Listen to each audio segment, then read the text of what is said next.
Welcome to Israel Now News. I'm Rebekah Roberts. And I'm Yochanan Elrom. In our top story, Israeli Prime Minister Benjamin Netanyahu was the target of an Iranian assassination attempt last week. The Hezbollah terror group launched several explosive drones into Israel under the cover of a massive rocket barrage. 2 of the Iranian-made UAVs managed to infiltrate the coastal community of Caesarea, and 1 exploded at the prime minister's private residence. Fortunately, the Netanyahu family was not at home at the time of the attack. Netanyahu released a scathing message saying that the Iranian agents that tried to assassinate him made a bitter mistake. He said, "We will continue to eliminate your terrorists, we will return our hostages from Gaza, and our residents in the north will return to their homes." Highly classified intelligence on a potential Israeli strike on Iran has been leaked. 2 sensitive U.S. intel documents outlining Israel's preparations for a retaliatory strike on the radical Shiite regime were posted online by an account linked to Tehran. Jerusalem has been forced to exercise extreme caution when dealing with the Biden-Harris administration after critical information was disclosed by Israel's closest ally to the archenemy of the Jewish state. The Department of Defense report details activity at Israeli Air Force bases and the movement of advanced munitions. The Biden-Harris administration has once again threatened to withhold weapons from Israel as it fights for its very existence. U.S. Secretary of State Antony Blinken and Defense Secretary Lloyd Austin penned a letter giving Jerusalem 1 month to implement significant improvements in Gaza or endanger the supply of weapons. Israel is fighting Iran and its proxies on 7 fronts simultaneously. Rather than supporting the Jewish state in its fight to destroy Hamas, the Biden-Harris administration has sent a very dangerous message to the enemies of democracy, and in particular to the head of the snake, Iran. The Biden-Harris administration celebrated the news of the death of arch-terrorist Yahya Sinwar in the Gaza Strip, even though the president and his VP warned Israel not to advance on the last Hamas stronghold of Rafah. In March, Democratic presidential candidate Kamala Harris told ABC News that she made it clear in every way that any major military operation in Rafah would be a huge mistake. In May, President Joe Biden threatened to withhold weapons from Israel if the Israeli army entered the terrorist-infested city. Despite this immense pressure to halt the advance, Israeli Prime Minister Benjamin Netanyahu made the decision to push into Rafah. And as a result of that bold move, the world is a safer place today. The demonic Sinwar, also known as the Bin Laden of Gaza, was killed while cowering in an apartment next to the same tunnel where 6 starving Israeli hostages were executed in August. Presidential candidate Kamala Harris publicly agreed with a heckler who claimed that Israel is perpetrating a genocide in Gaza. The vice president was giving a speech in Wisconsin when a pro-Hamas activist interrupted her, yelling that Israel is genocidal. The man cited falsified Gazan casualty numbers and accused Israel of mass murder. Kamala Harris responded by saying, "What he's talking about is real." Former U.S. Ambassador to Israel David Friedman said that Harris publicly validated the false and vicious accusation that Israel is engaging in a genocide. He accused her of holding a warped anti-Semitic view of Israel's defense against Hamas barbarism. Hamas leader Yahya Sinwar was found in possession of an identification badge issued by the United Nations Relief and Works Agency. Analysts believe the mastermind of the October 7th genocide was attempting to flee the Gaza Strip when 2 of his bodyguards were spotted by an IDF training unit. The vigilant soldiers tracked the men to a booby-trapped building and engaged them. Sinwar, his personal bodyguard, and a top Hamas commander were killed in the firefight. IDF troops discovered the UNRWA ID card, along with a large amount of Israeli currency, explosives, and weapons. Jerusalem cut ties with the United Nations agency after it learned that several of its employees were involved in the October 7th genocide in Israel. The discovery of an UNRWA ID on the body of Israel's most wanted terrorist proves that Hamas had completely infiltrated the corrupt Palestinian aid organization. The German city of Hamburg has been rocked by radical Islamist protests demanding the establishment of a caliphate in the country. The radical Islamic collective Muslim Interactive has organized dozens of anti-Israel rallies in Germany.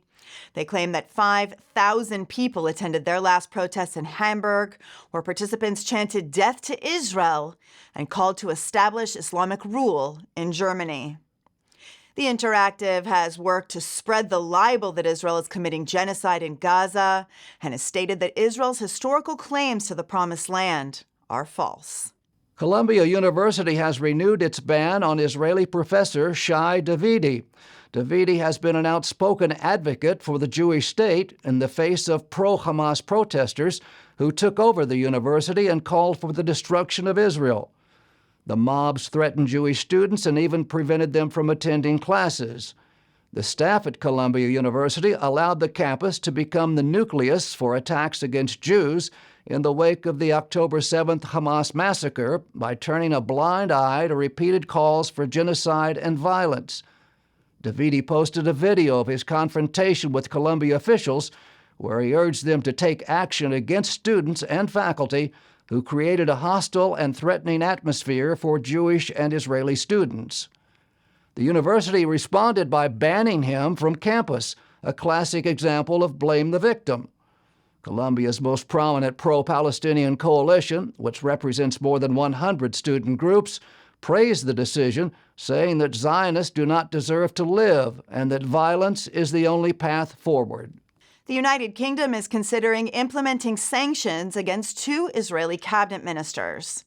National Security Minister Itamar Ben-Gvir and Finance Minister Bezalel Smotrich have been vilified for their hawkish opinions. International media outlets have called them far-right extremists, and pro-Palestinian lobbies have been working to have them blacklisted. British Prime Minister Keir Starmer announced last week that he is considering punitive measures against the 2 conservative Israeli ministers. The newly elected Labour government has taken a hard stance on Israel and has limited arms exports to the Jewish state. It has also sanctioned Israeli individuals, accusing them of settler violence against Palestinians, while turning a blind eye to Arab terror attacks throughout the Jewish heartland. Ben-Gvir released a defiant statement saying the British need to know that the days of their mandate are over, and he pledged to continue acting according to the national interests of the State of Israel and the sake of the country's residents. New information has come to light on the plight of the women and children taken as slaves by the Islamic State terror group. Several weeks ago, soldiers with the Israeli Defense Forces rescued a Yazidi woman in Gaza who was taken captive by ISIS in 2014. Fazia Saido was just 11 years old when she was stolen from her family and exposed to unbelievable horrors, including the mass beheading of Yazidi babies. Fazia confirmed the testimonies of other survivors who stated that they were held for 9 months in an underground prison. She was ultimately sold to a Palestinian jihadi extremist in Gaza and became his child bride. Fazia said that during her captivity she was treated as a slave and sexually exploited. She was discovered in Gaza by IDF troops and was quietly rescued from her captors. Israel and the American embassy coordinated her safe passage home. She was reunited with her remaining family in northern Iraq a few weeks ago. An Israeli entrepreneur made headlines last week when he personally offered $100,000 to anyone who returns living hostages to Israel. Daniel Birnbaum, the former CEO of SodaStream, said that he was inspired by Israeli Prime Minister Benjamin Netanyahu's offer of safe passage and immunity to anyone who helps return the hostages. In a video message translated into Arabic, Birnbaum pleaded with the people of Gaza to free the living hostages. The clip was widely viewed throughout the Gaza Strip. Birnbaum said that he has received some potentially genuine leads on the hostages' whereabouts. These tips are currently being investigated by Israeli security services. Dozens of migratory cranes have gathered in the Hula Valley Nature Reserve in northern Israel. This is the first sign of the winter migration in which hundreds of species of birds stop in the Jewish state on their way to Africa. The Hula Valley has become a haven for more than 35,000 migratory cranes, nearly half of which choose to stay in Israel for the winter. Shlomit Rubin, the field manager at Hula Lake, said the return of the cranes fills our hearts with hope and optimism. The arrival of millions of migratory birds has become a popular interest for Israelis.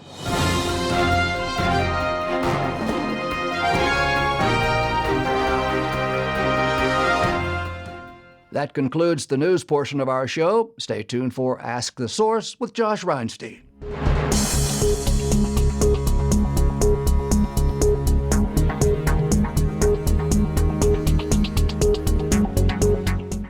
Hello and welcome to Ask the Source. I'm your host, Josh Reinstein, and we're here in our beautiful studio in Jerusalem.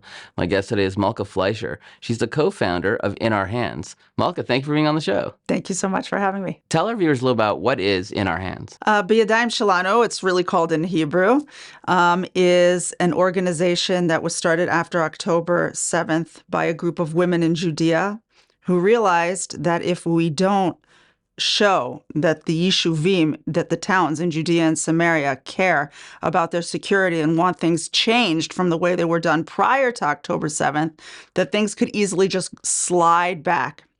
That you know how it is in big bureaucracies when you have, as they call, maybe you've talked about here on your show, the conceptia, like the old ways of thinking that Israel was stuck in prior to October 7th, that if we don't fight those things as residents and say that we want security in our towns, that we're no longer willing to welcome into our towns for work anyone who hates Jews or hates Israel, that we could possibly be facing a situation in which all those same people are coming back into our towns, like what was happening on the Gaza periphery. And then you have, God forbid, spying issues, terrorism issues, things that we just don't want to deal with ever again. You pretty much dedicated your life to defending Judea and Samaria. You live in Judea. Your husband is like the foreign minister of Hebron. And you do a lot of activities around there, also in social media. Why is Judea and Samaria such an important focus of your attention? How could it not be? Judea and Samaria is like, that's Israel. You know, it's so funny to me that Judea and Samaria is this like controversial place when it's the most legitimate part of Israel. Every person watching your show, their mama raised them on stories of where I live. No one raised their kids on stories of the Jews of Tel Aviv. And I don't at all question the legitimacy of the Jews of Tel Aviv. But when we're talking about where is Israel, Judea and Samaria is Israel. That's like where the whole thing is going down.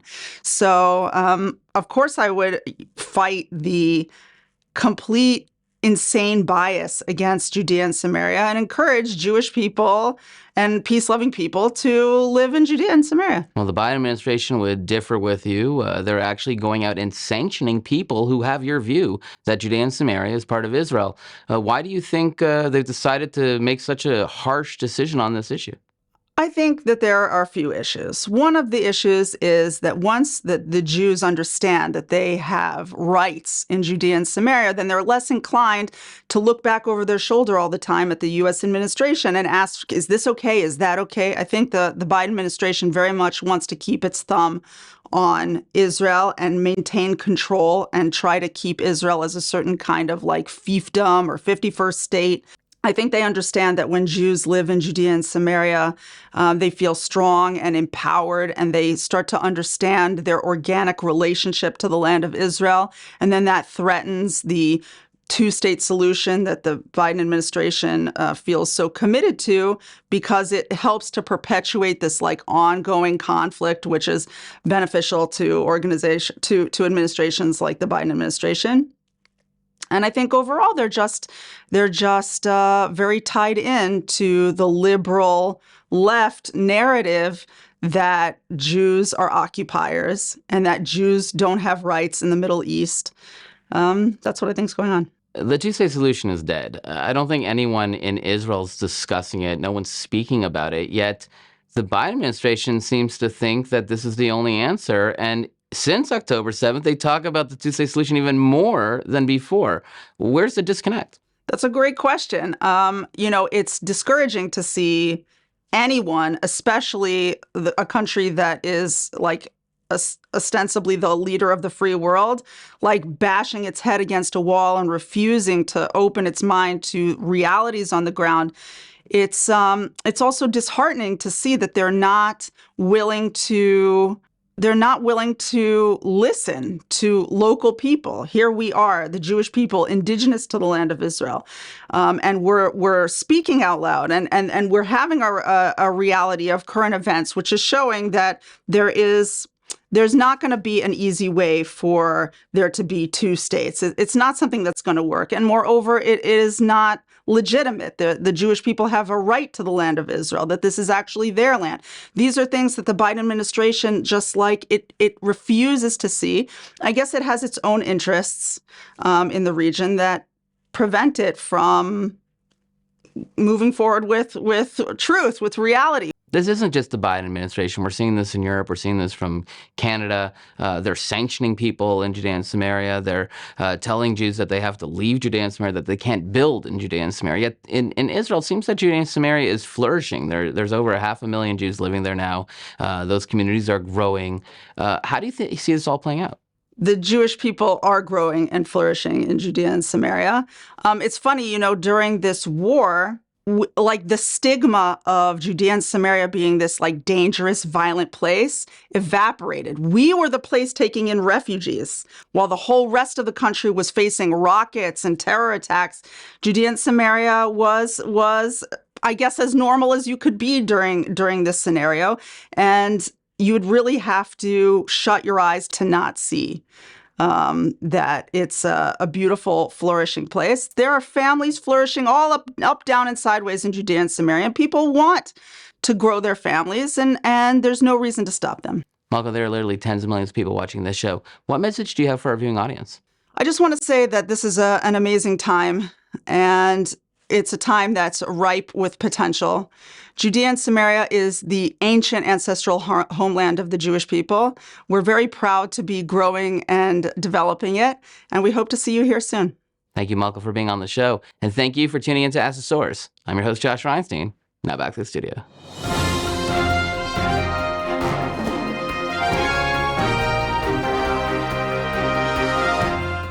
And now the truth from Zion.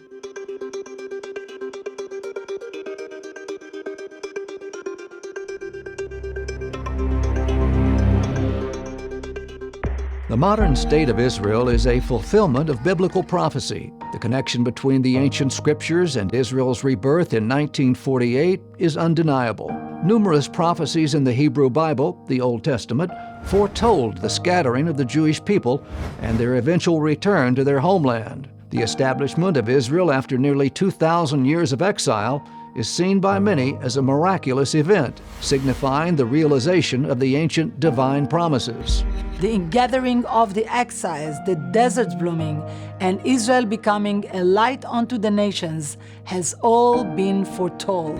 One of the most significant prophetic themes concerning Israel's restoration is the ingathering of the Jewish people from exile. This is mentioned repeatedly throughout the Hebrew Scriptures. He will raise a banner for the nations and gather the exiles of Israel. He will assemble the scattered people of Judah from the four quarters of the earth. Similarly, Ezekiel chapter 36:24 states, "For I will take you out of the nations. I will gather you from all the countries and bring you back into your own land." These verses have long been interpreted by scholars and theologians as referring to a future event in which God would bring back the Jewish people to their homeland. After the destruction of the Second Temple by the Romans in the year 70 CE, the Common Era, the Jewish diaspora began, and Jews were scattered throughout the world.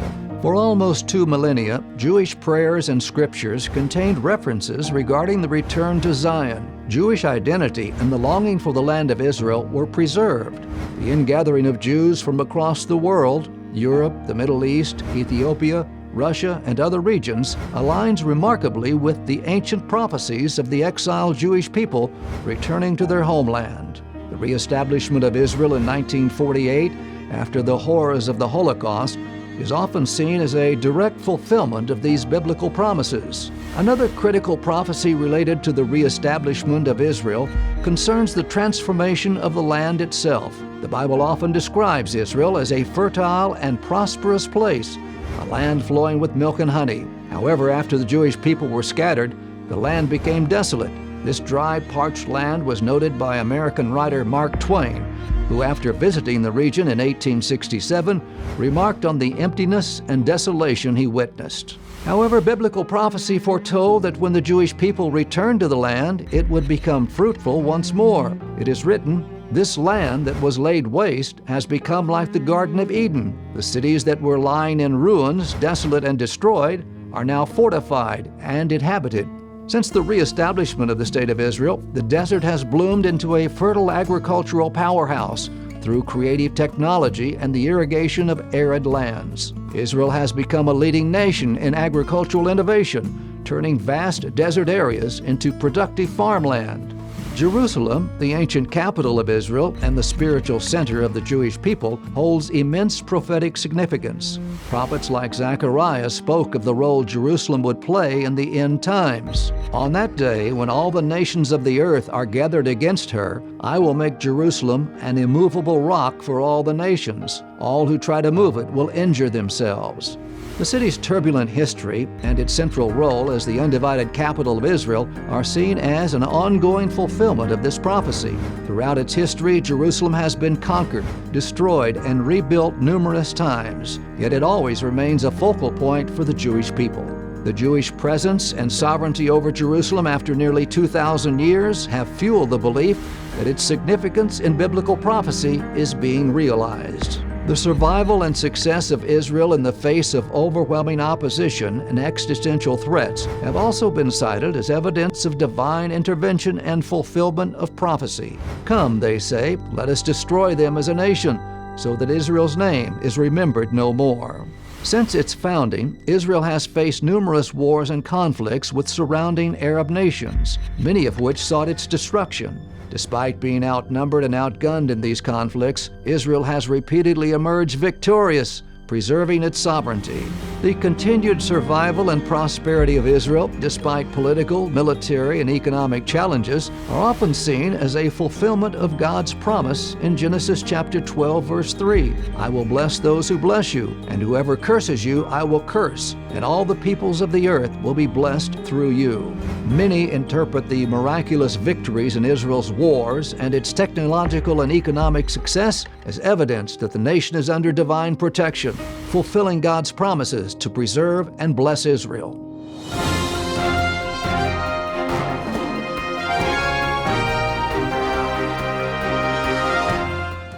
Up next, the ICEJ report from the International Christian Embassy, Jerusalem.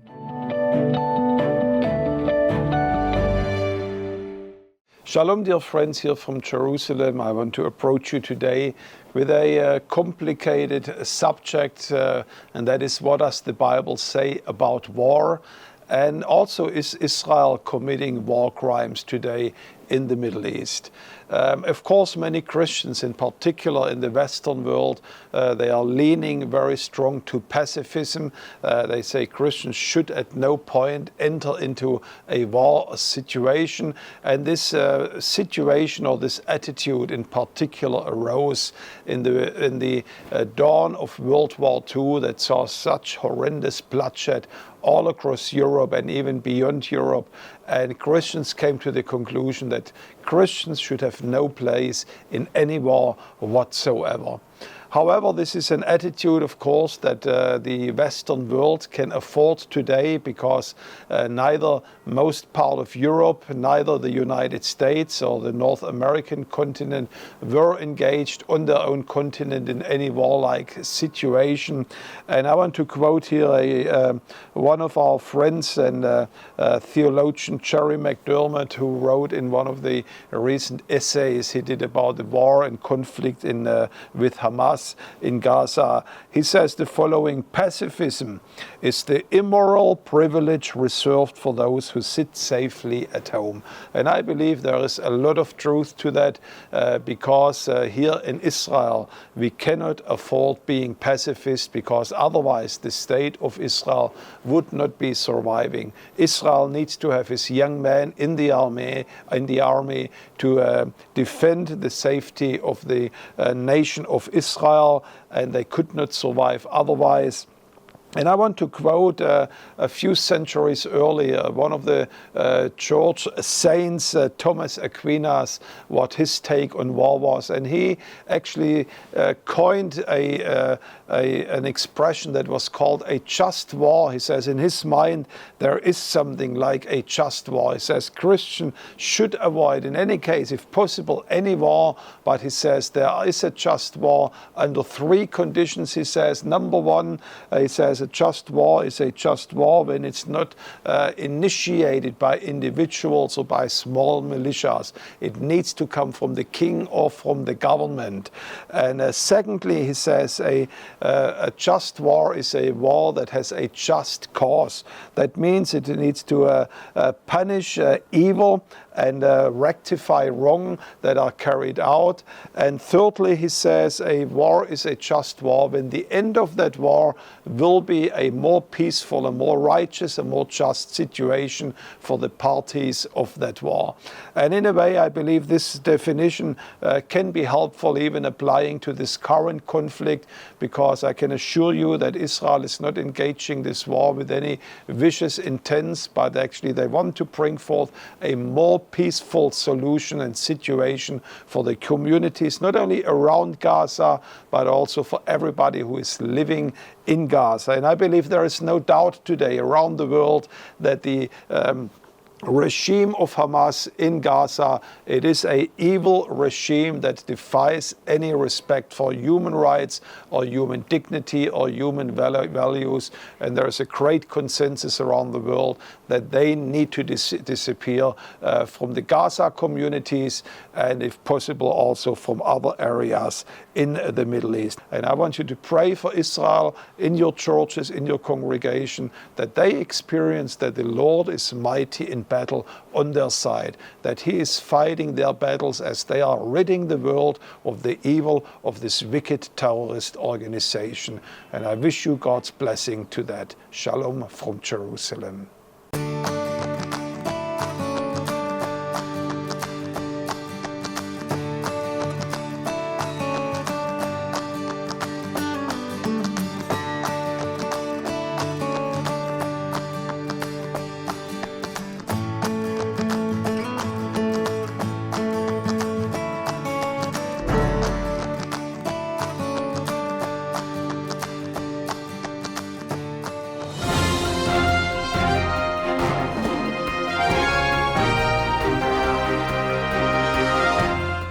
That's all for this edition of Israel Now News. I'm Rebekah Roberts. And I'm Yochanan Elrom, reporting from our studio in Jerusalem. Join us again next week for all of your Israel updates.